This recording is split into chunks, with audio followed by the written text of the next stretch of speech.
Welcome back.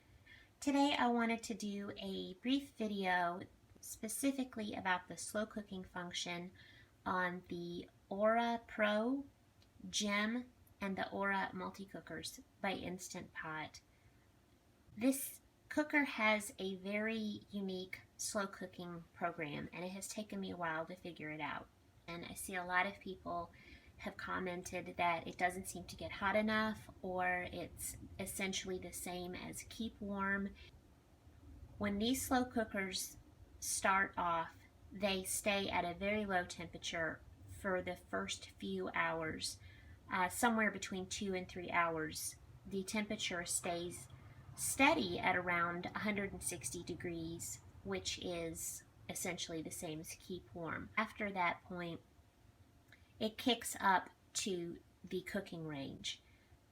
In the Gem booklet, it explains that the slow cooking temperatures are for low are between 190 and 200 degrees, and the high is 200 to 210 degrees. So in my experience, after the first couple of hours on the slow cook function, the high has jumped up to about 206, 207 degrees, and the low has always been around 190 degrees. So if you need to do all day slow cooking, you leave early and you come home later, you can let the thing cook on low, and it is not going to just overcook your food like a lot of the other slow cookers today. Some of the cookers today, not only are they hot, but they shoot up to that temperature pretty fast, and you really just can't run them very long because the food is done much faster. One thing that is interesting as well is measuring, taking these temperatures in the cooking it's not that easy because you have a bunch of variables that can affect what numbers you actually come up with. So in the case of slow cooking, you're not supposed to keep removing the lid, as we all know, because it slows down the cooking process. You lose a lot of the heat and the momentum. So if you're constantly taking off the lid to do your temperature gauge, either with a pen style or with the gun style, you're losing heat anyway. And then of course it's a matter of how you are taking that measurement. Are you going to point the laser gun at the side wall? Are you putting the pen into the food? Or the other option that you could probably do is just put the pen in the vent hole. But at this point, you're just measuring the air inside of the cooker, so you can always come up with different numbers. But the numbers that I have come up with pretty consistently through trying the different methods is around 160 on the first couple of hours. After it kicks up, again, the low has been around 190, and then the high on them has been around 206 or 207. That's another important point. The standard boiling point is 212 degrees. So the higher you live, the more your boiling point changes. In our case where we live, it's 208 degrees. So thankfully, our cookers have all been under 208 degrees and not to the point of boiling. So just to recap, we do have the Aura Pro, the Aura 6-quart, and we have the Gem, and they have all performed consistently with each other in this slow cooking mode.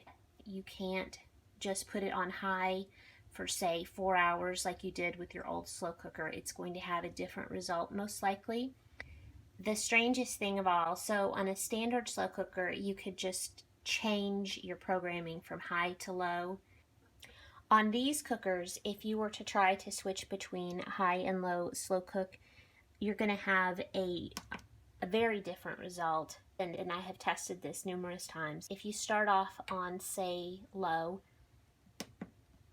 and after a few hours you think, I really want to turn this up to high, you have to actually cancel. You can't just change to the other slow cook. You have to do cancel, and then you have to change your slow cooking option. And what happens is this will restart the entire program. So let's say you had it at 190 degrees at the cooking temperature on low before you decided you needed to turn it up to high.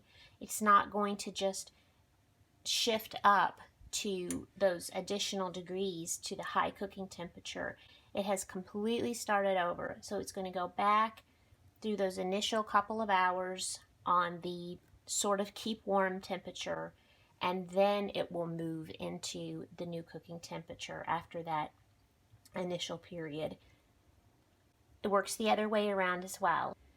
When you hit cancel and then switch it to low, it's not just going to bring it down to the cooking temperature for low, it's going to start it over at the very beginning of the program. I think it helps greatly just knowing you can't switch between the two like you can with other crock pots. In cooking a beef pot roast, it takes longer for the meat to be falling apart on slow cook low than it does on a traditional slow cooker.